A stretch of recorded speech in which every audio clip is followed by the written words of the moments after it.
What's up, everybody? How we doing? Welcome to episode 15 of NBA Friday, part of the Riverfront Podcast Network. Now, across 1,000 subscribers on YouTube. Holla! Pretty exciting. Oh, yeah. Very nice. Yes. Tim Daniel is always here with Sean Mackey and Parker Fields. And guys, the NBA gave us a lot to talk about this week, so where do we begin? I guess we start with Doc Rivers' coaching again. Out of nowhere. Here we go. Yet again, another loaded roster that he probably won't win a title with. Probably not.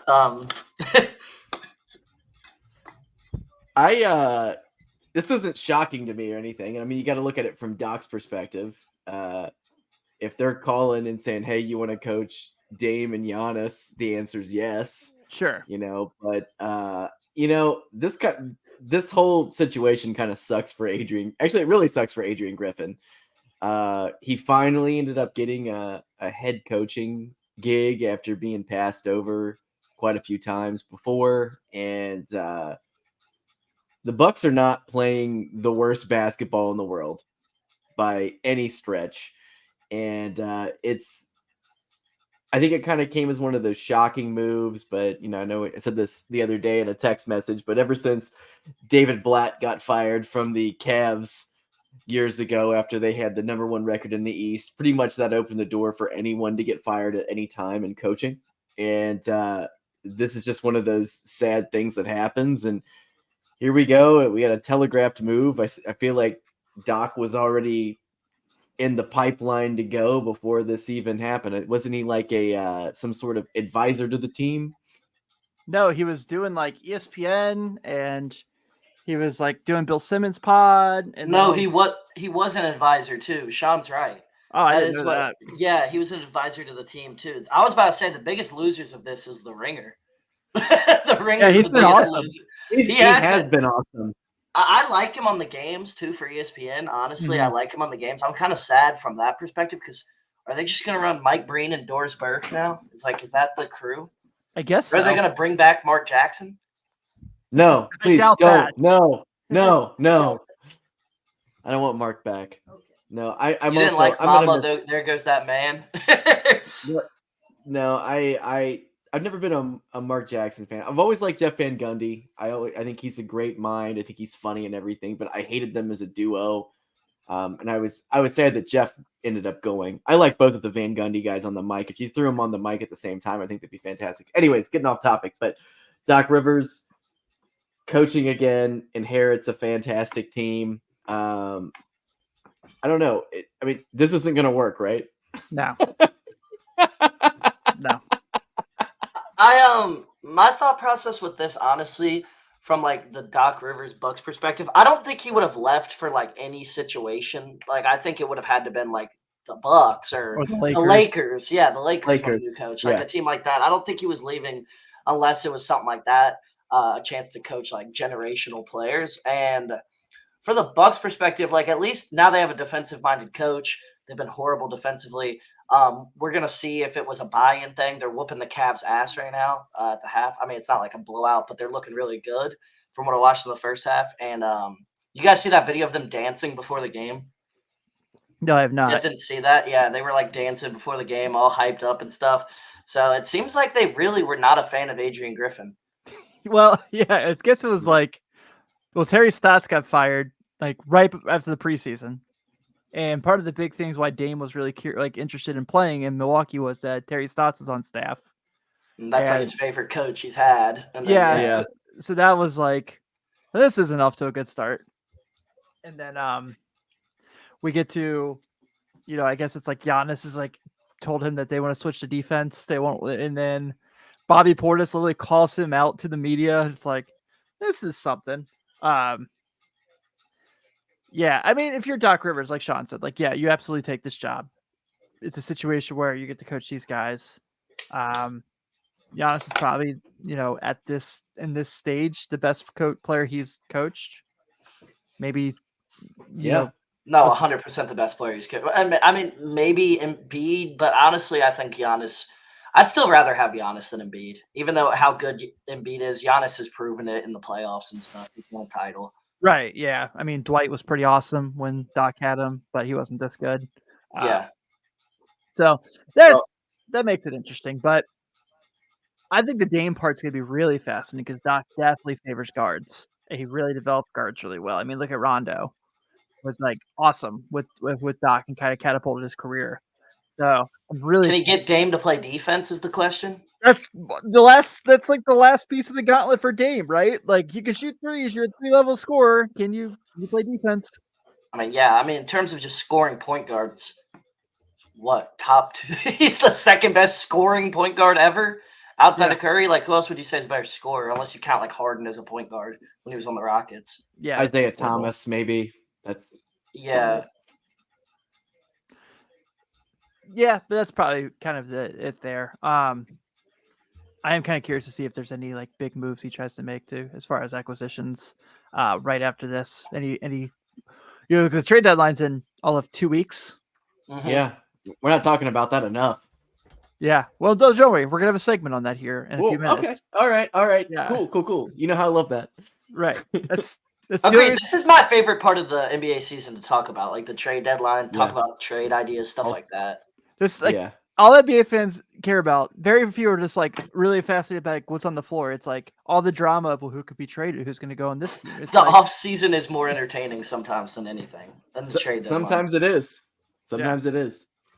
It's definitely is content wise. I'd say to talk about. It's definitely the most entertaining thing.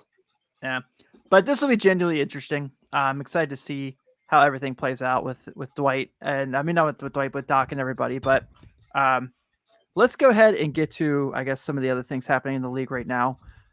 Yes, I know I'm frozen. It'll come back. Give it time. It's unfreaking believable. This has been happening on StreamYard lately. Terry Rozier going to the Heat for Kyle Lowry and a pick. Mm-hmm. I love this for Miami. Absolutely love it. I love this for regular season Miami, especially because now when Jimmy Butler misses his every third game, you got another scorer in there. Huge. I mean, Terry Rozier's averaging 24 points a game. I know it's on Charlotte, but it's really efficient too. Like, yeah, it's on Charlotte, but I mean, 46% from the field this season. What's he shooting from 3? He's shooting 36% on 8 attempts from 3. I mean, he's a 3-level scorer. He's also averaging 6.6 assists per game this season. A lot of that has to do with like his volume and how much he has the ball in his hands. But still, I mean, this is a really good pickup. And they gave up nothing. You gave up a pick. Is all you gave up. A pick that likely will be a terrible pick. The Heat are always good. They're always good. It doesn't matter who's out there. It's 2027, so it's like, okay, so they're trading a sophomore in high school right now for 28 points a game. Yeah, I think we can live with that. Yeah, this might be the least haul for a player averaging 24 points a game I've ever seen. Seriously. Yeah, you're not lying about that. I think this is a perfect fit for them. This is the kind of guys that Pat Riley just like starts throwing at the mouth at when he can get a hold of. Terry Rozier is one of those guys he's always had a chip on his shoulder. He always plays hard. He's having a great season for an absolutely terrible team. He gets to go down to South Beach from Charlotte. Lucky. Not a bad defender either.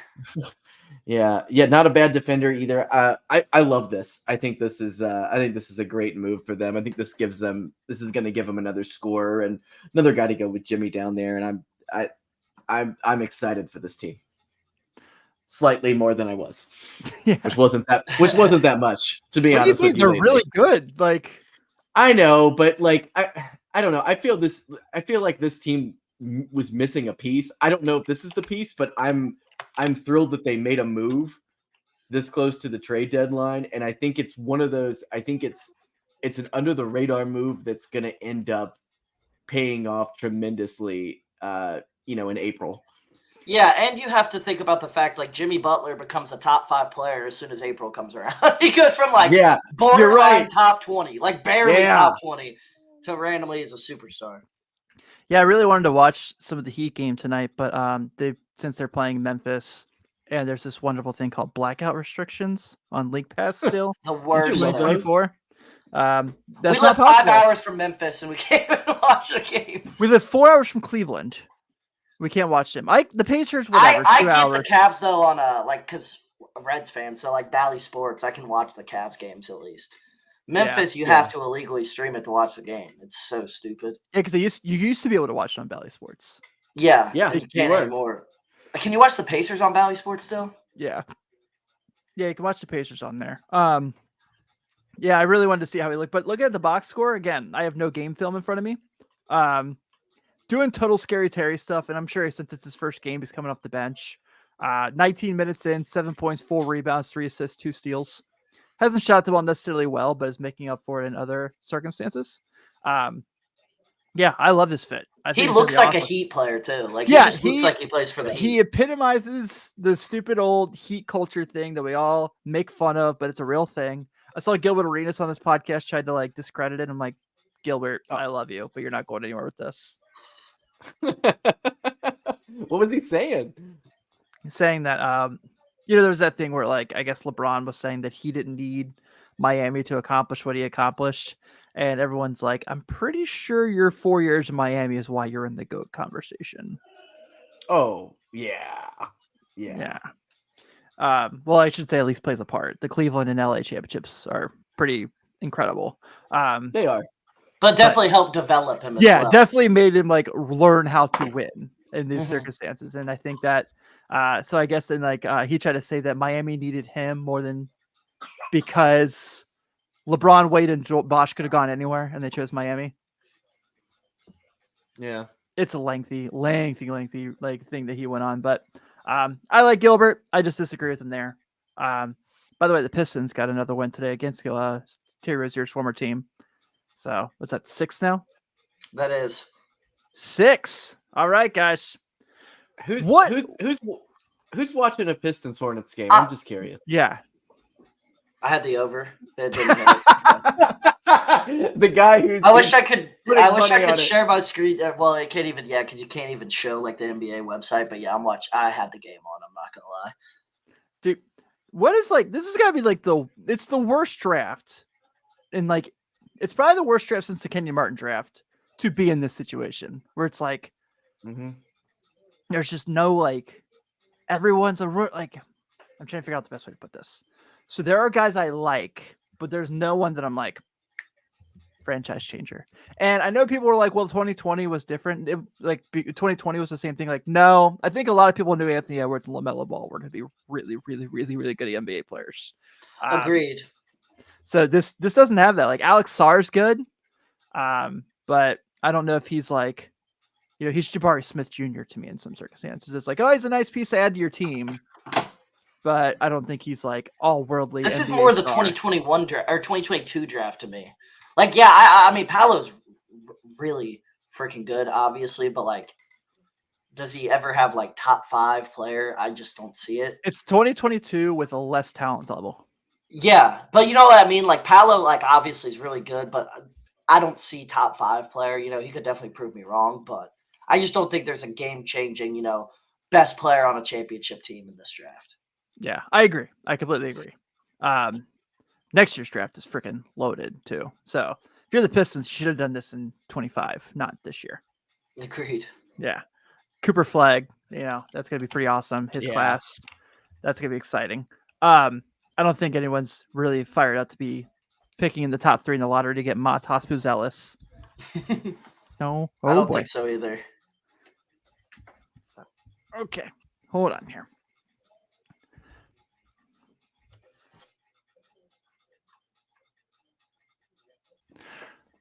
All right, we're getting closer and closer now to the trade deadline, obviously, like we said. So the big rumbling now kind of keeps coming around is obviously who's going where. And this Dejounte Murray Lakers thing has a lot more smoke than it seems to be making sense as far as how the trade go together. You've seen Shams report on it. I saw Jovan Boba talked about today with David Aldridge on a podcast. And I guess there's pretty lengthy legs to this. So I'm trying to figure out necessarily, is this like the league doing the Lakers a favor kind of trade? Or is this something the Lakers legitimately have something that they can put together? Shams reported that the holdup is trying to find a third team to move D'Angelo Russell to because the Hawks don't want him. Yeah. And I wouldn't want him and Trae Young playing defense together either. by any stretch of the matter. And somehow offense might even be more interesting though. That offense might kind of. Yeah. I'm gonna be honest. I know I have had my fair share of D'Angelo Russell hate, and I know Tim's not the biggest fan either. But does Dejounte Murray really like flip? Like, does he become a good defender again now? If he joins he has the Lakers? to. There's no choice. Yeah. Like, does he become he's been a horrible defender all of a sudden since he joined the Hawks. And D'Angelo Russell, I mean, if they do trade him, is boosting his trade value right now. The guy is on a tear. Yeah, he's played great. I know. He's been awesome as of late. Like, what is he at? 4 straight 20-point games. I mean, since he moved back into the starting lineup, and it's been extremely efficient, 50% or more shooting every single night. I mean, yeah, got them back in the game last night for a little bit. He did. They just fell apart. He's trying to get traded out west. Agreed. He's putting it on.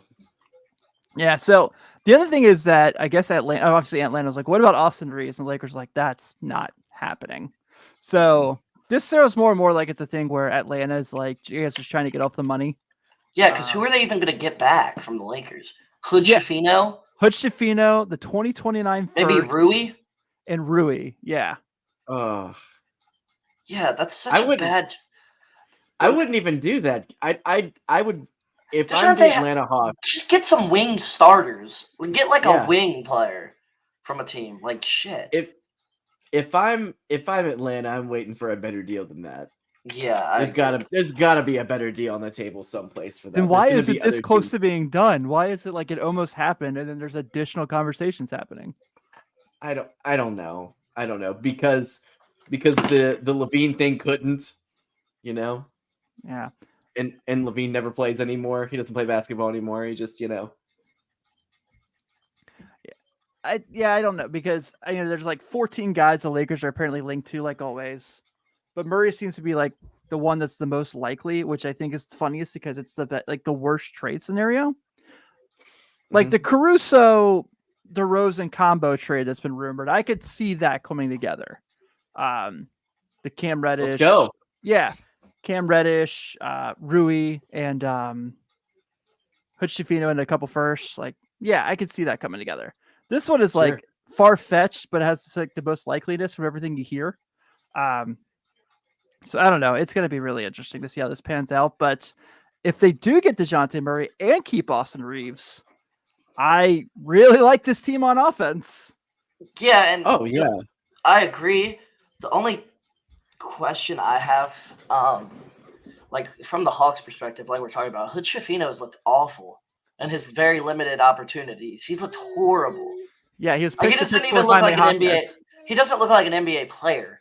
Like seriously, he really doesn't. Which is just, I mean, I thought that was a bad pick when the Lakers took him in the first place. Same. And I don't know. I just don't. I don't see what the Hawks are gaining from this unless a third team gives them some stuff. That has to be it, because if they're not wanting D'Angelo Russell, which I'm trying to figure out necessarily who would be a third team, because who would want D'Lo? Like, who's like desperate for offense? The Lakers. Outside of the Lakers that are like decent. I could see him going to like, I'm trying to even think. I don't even know where he would go. Phoenix could use D'Angelo Russell maybe off the bench. Yeah. Because their depth is just awful. So Phoenix could use him. Yeah. Wouldn't it be hilarious in Houston with like Jalen Green? Yeah, honestly, that's kind of not even a horrible fit though, because they desperately need offense. Their defense is good. They just don't have much offense, honestly. I don't know. I mean, the thing is, we're saying all this, but like he's a really efficient scorer. It's just something about D'Angelo Russell. It's his defense is atrocious. Yeah. Like eye test watch, he might be the worst defender in the league. If you're just watching him, it's a rough watch. He couldn't even play in crunch time in the playoffs last year. No, yeah, I mean, yeah, it's just I don't know where D'Angelo fits right now, where D'Angelo Russell fits right now. I'm just trying to think, and I really can't think. Chicago. Maybe a Giddy for D'Angelo Russell swap if somebody wants Giddy right now. I don't know. That's basketball wise, it doesn't sound bad. Like Yeah. if you get not for the Lakers, I'm talking about like the Hawks getting giddy, something like that is what I'm talking about. But I just don't know where this fits. PR wise, it sounds like I'm talking about third atrocious. team wise. Yeah. Yeah, agreed. Because I saw too that there's like they're talking about trying to get something with Cleveland together to get Mitchell, where they offer a ton of firsts, and it was like the Lakers. Yeah, I was like, I don't know how they're gonna pull that off. They just say everybody. They just say the Lakers are getting First of all, why would the Cavs trade Mitchell? I know they're awesome. Yeah, they're losing tonight, but yeah, they've been awesome for 2 weeks now. Yeah, without Garland, without Mobley, way longer than that, Tim. They're up to 26-15. They were hovering around 500 for a little bit. Yeah, I don't think the Cavs have any interest in moving on from Mitchell. There's just no way. I just think Donovan Mitchell is the second best player on a championship team, not the first. I agree. Yeah, I agree. Do you agree? Yeah. All right. Yeah. But I'm stoked for the trade deadline because it seems like this is actually going to be the year where a ton of shit just happens. Mm-hmm. I'm with you on that. Yeah. Cavs are coming back, by the way. They're only down 11. They're just down 20.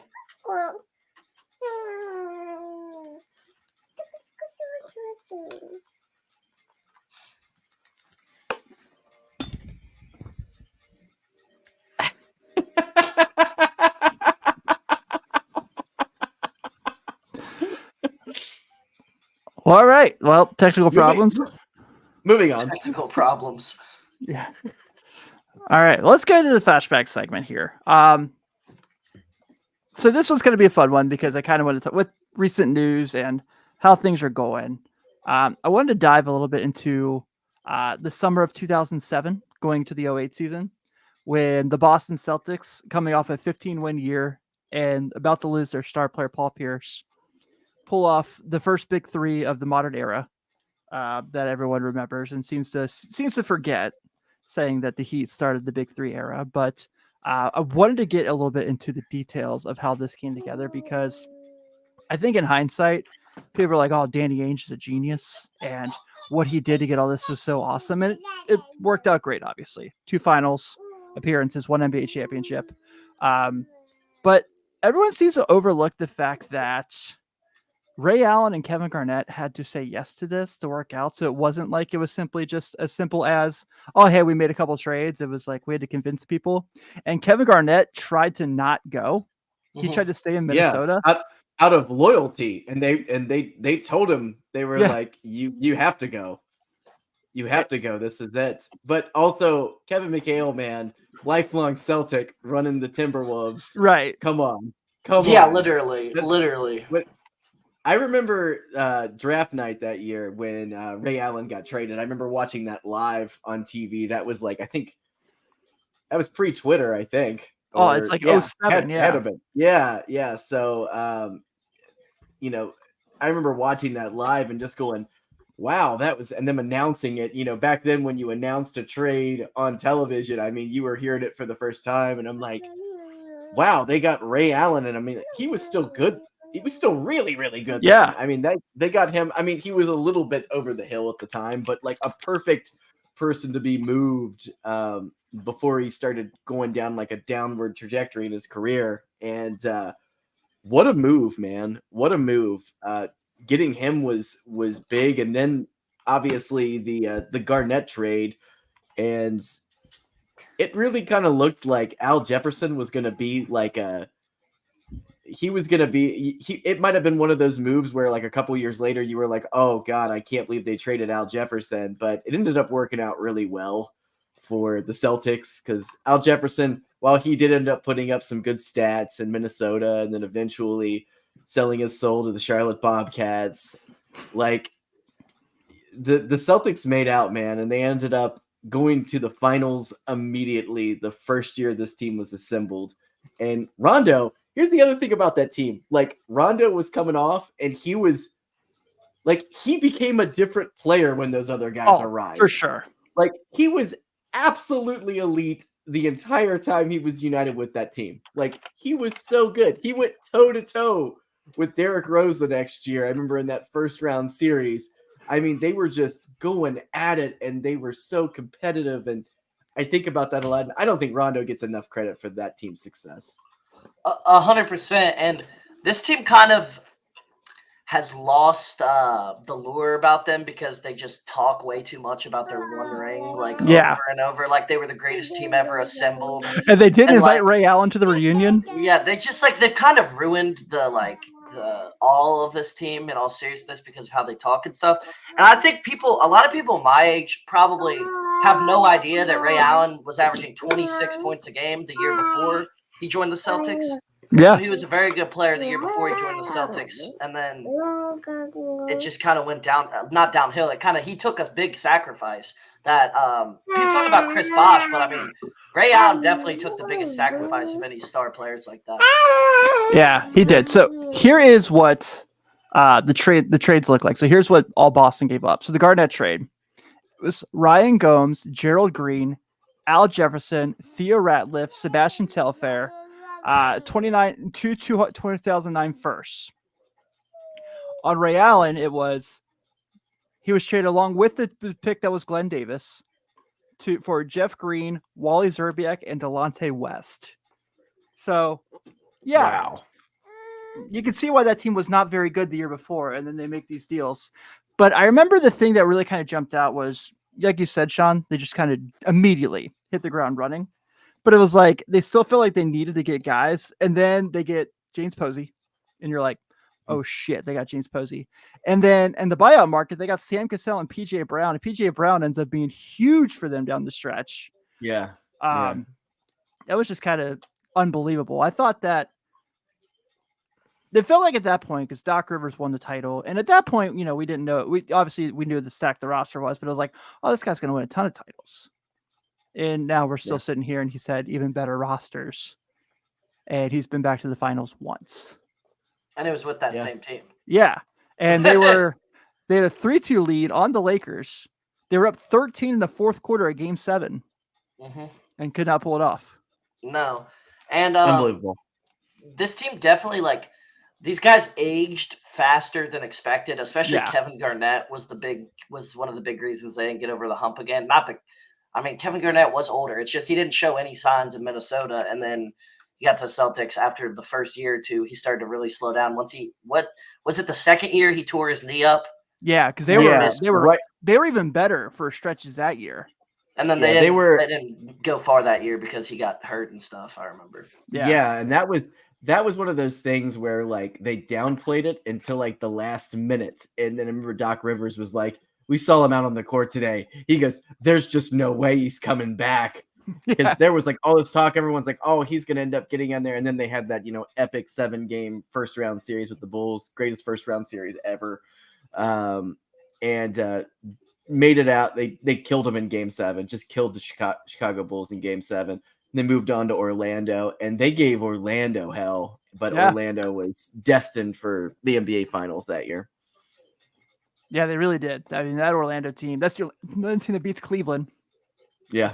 Where LeBron has the shot to win the one game, but Orlando takes over. Still am not over the fact that in that 2009 NBA Finals, in all 5 games combined, Dwight Howard touched the ball offensively a total of 36 times. Yeah, that's wild. That's it. That's wild. And they had, and that Doc Rivers wasn't coaching that Magic team. Yeah. I heard you I heard you say that earlier. I was like, did he coach Dwight his first couple years? Yeah, he was the Magic coach. But that was before he became Stan. Really Dwight. Yeah. Before Stan Van Gundy. What year did he take over the Celtics? Was it the 07-08 season or was it 06? 06-07. Okay. Because when he left Orlando, weren't the Celtics horrible that year? Yeah, they won 15. They won 15 games. They tanked. Was Pierce hurt? Yeah. Okay. So because the year before they get Rondo in the draft, Rondo was picked by the Suns, and it was one of those things where they swap picks. I knew he was picked by the Suns. I didn't know that. Yeah, and it was like, man, Rondo's gonna be, and I think Rondo is another one of those guys that gets a bad rap for his NBA career for some reason, but he shouldn't. Yeah, he's been pretty. I mean, overall, he's got how many assist titles does he have? 3. Yeah. Multiple-time All-Star, 2 NBA championships. First guy to win with the Lakers and the Celtics. That's more of like a thing. But was a huge part of both teams. He was a huge part of that Lakers team. Truly still believe to this day, if he does not get hurt, the year he's with Chicago, I think they beat the Celtics in that series. I did too. Because him and Wade were really like figuring it out at that point with Butler. He brought out the best version maybe we've seen of Anthony Davis. That might have been better than the Lakers version. Seriously. Yeah, you're right. He played with Davis. What happens if they still have Boogie those years in New Orleans? Yeah, they won the first round series that year too. Maybe they could have made a Western Conference Finals. Yeah, you're right. Because they beat Portland, right? Portland, yeah, and then they played the Warriors in the second round. I think they got gentlemen swept. Yeah, they did get gentlemen swept because it was the second time Anthony Davis was had one of those series where he's the best player on the floor. Yeah, most of the series, and then they just can't put anything together. Mm-hmm. I just laughed too when you look at those Boston teams and just the random ass dudes who would end up playing for them. So obviously everyone knows about Shaquille O'Neal.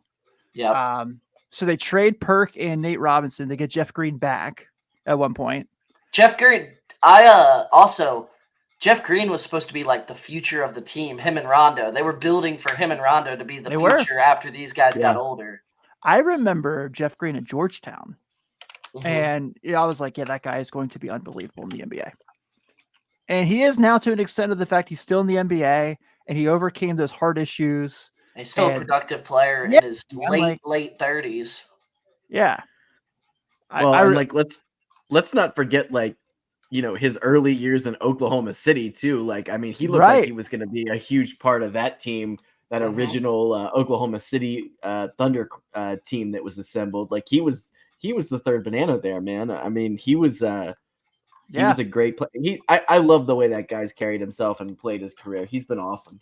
Second best player, arguably, on a finals team. He was. Yeah. I mean, Kevin Love was the second best player, but it was close the way he was playing. He played good in that game 7. I remember Jeff Green went off for 20-something. He did, yeah, because it was a very low-scoring game.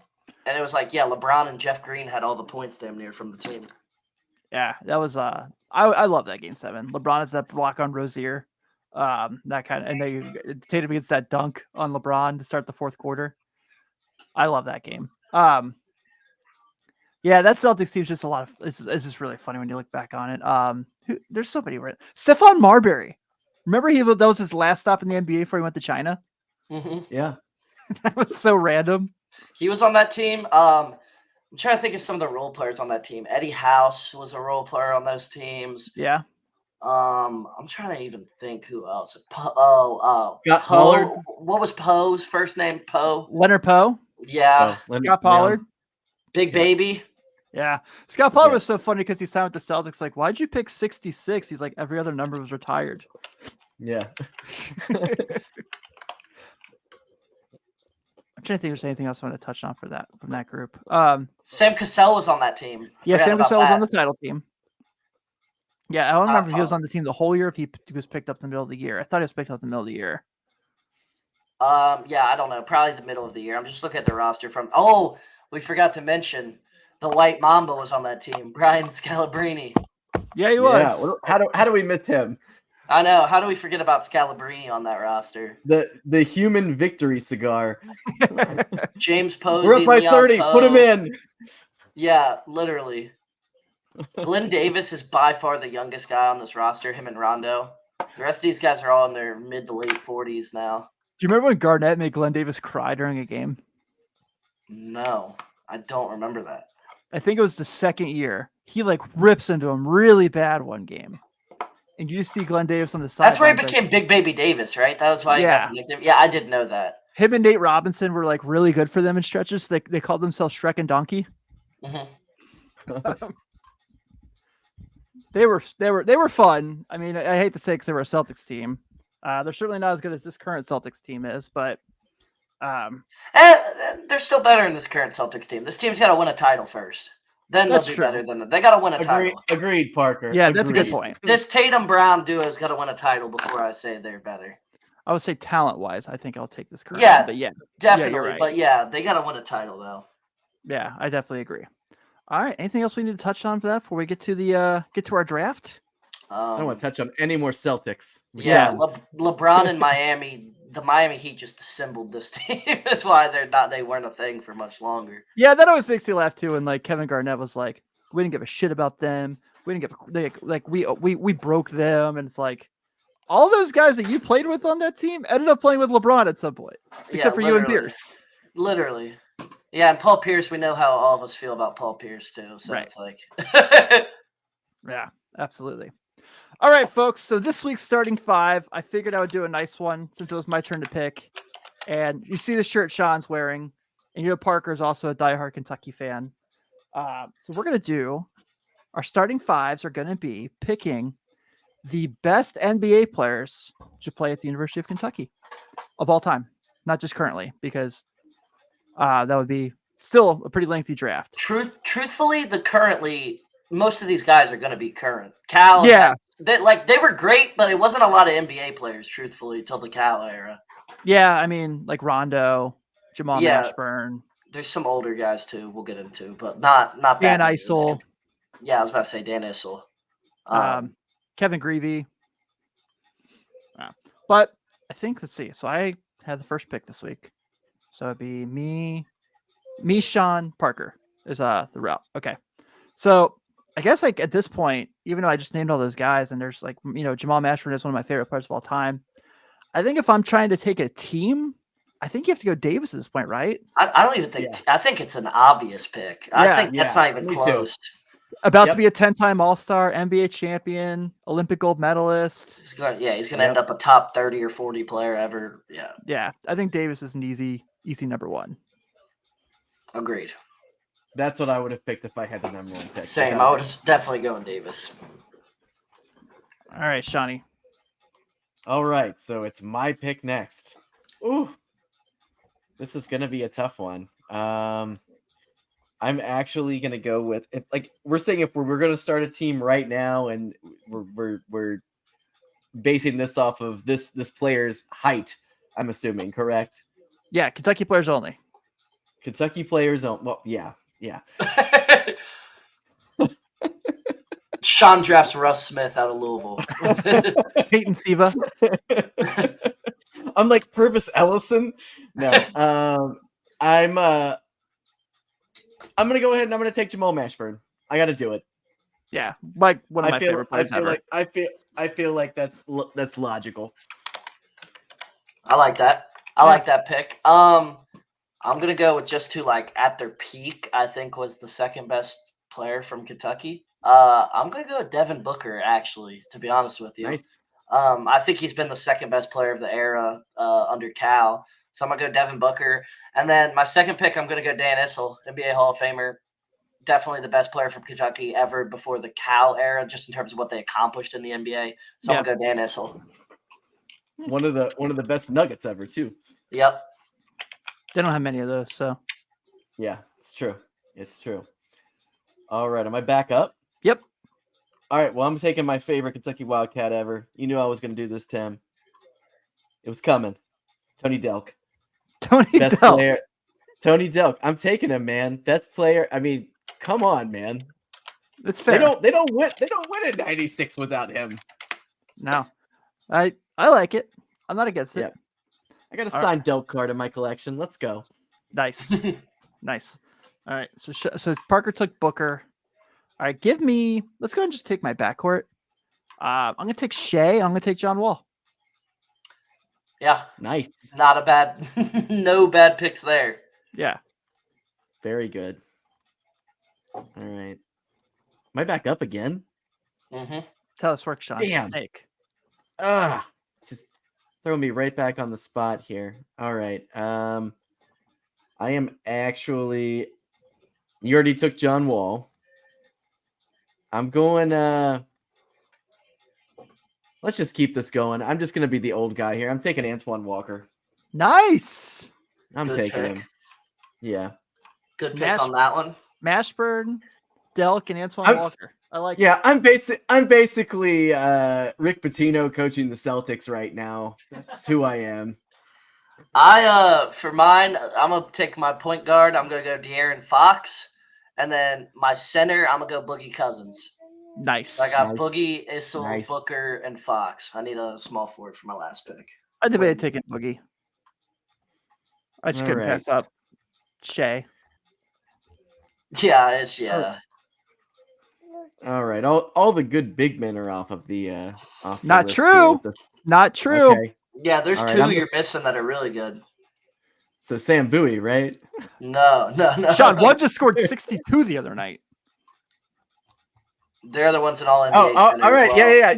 You're giving me a gimme. I'm taking Cat. I was like, that's the fastball down the middle. Sean, yep. I don't know why. I just didn't even connect it, man. Didn't even connect it. All right, so that's Cat. All right, Parker. I'm back up. That's you. Oh wait, it is me, Sun Gun. So yeah, I'm going to my team here. I was like, I think it's you. All right, I'll take my fun pick because I think my team's pretty good. So I can take a fun pick here. I'm gonna take Derek Anderson because I for sure think if he's on the team if he's in the finals in '97, they beat Arizona, and he was really fun on those Cavs teams with like Terrell Brandon and all those guys. So fun. And Sean Kemp. Sean Kemp, yeah. Him and Sean Kemp also almost went to Kentucky. So Draymond too. Yeah. So my final pick.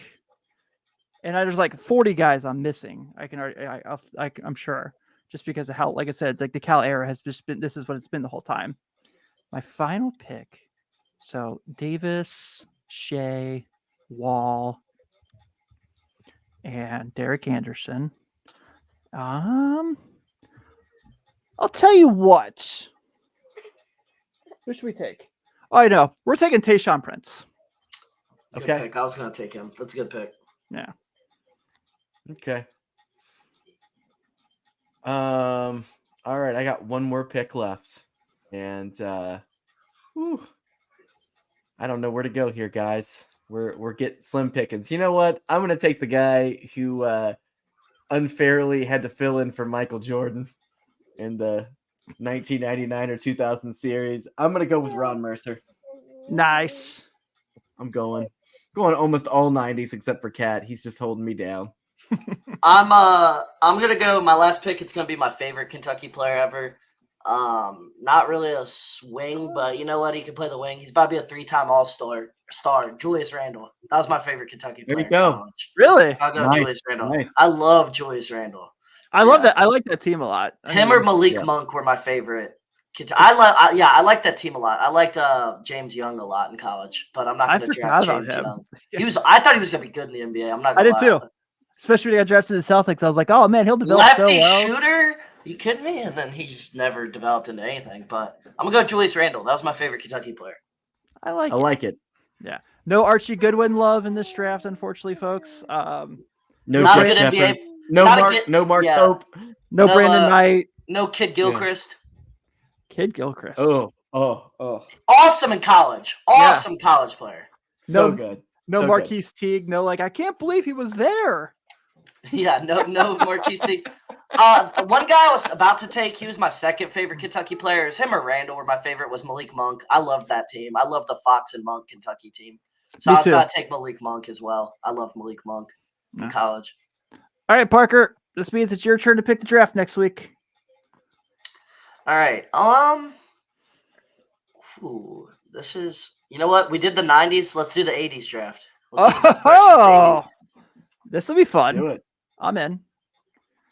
Can't wait till we inevitably get to a 50s draft one day, and we're just like, all right. And I got to take Bob freaking Cousy or something. All right, Cousy, John, Cliff Hagan.